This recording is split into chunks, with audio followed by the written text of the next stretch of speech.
Do you like the idea of having a credit card that offers one of the longest 0% introductory APRs on the market? Then the Wells Fargo Reflect Card may be of interest to you as it offers almost 2 years of 0% APR. And this can give you more purchasing flexibility as it allows you to finance your purchases without any interest. Hi, my name's Daniel, and in this video, I'm going to review the Wells Fargo Reflect Visa Card. I'll go over some of the benefits the card offers and then decide if it's worth it. So if you find this video helpful, I'd really appreciate it if you hit the like button. And if you enjoy the content, why not consider subscribing?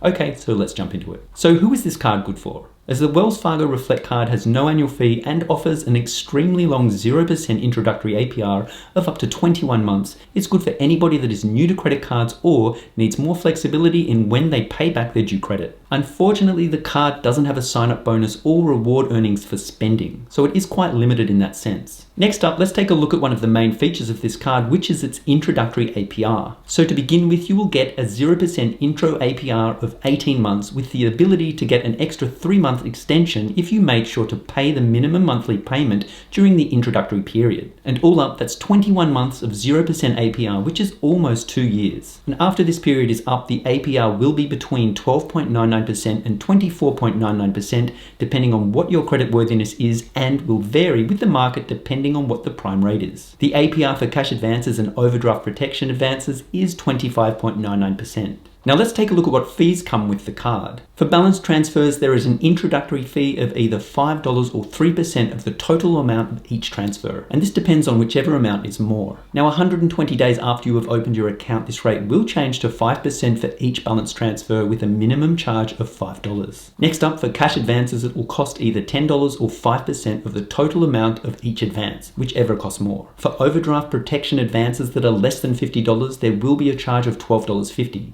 And if the advance is over $50, it will cost $20. Next up, there is a late payment fee which can cost up to $40. There is also a $40 charge for any return checks or refund payments. And finally, there is a foreign transaction fee of 3% per transaction. So the introductory fee of 3% for the first 120 days for balance transfers is a nice little extra to have. But the fact that it charges a foreign transaction fee of 3% per transaction isn't so great. Next up, let's see what other features come with this card. First of all, you will get cell phone protection that covers up to $600 in the event of damage or theft to your phone. And you can make 2 claims per 12-month period, with each claim incurring a $25 deductible fee. And for this coverage to be valid, you must pay for your monthly phone bill with the card. Next up, you will be covered by zero liability protection, which means you won't be liable for any unauthorized transactions that are made to your card, as long as you report it as soon as possible. And finally, you will have access to roadside dispatch, which provides you with 24/7 on-demand emergency roadside assistance for towing or locksmith service.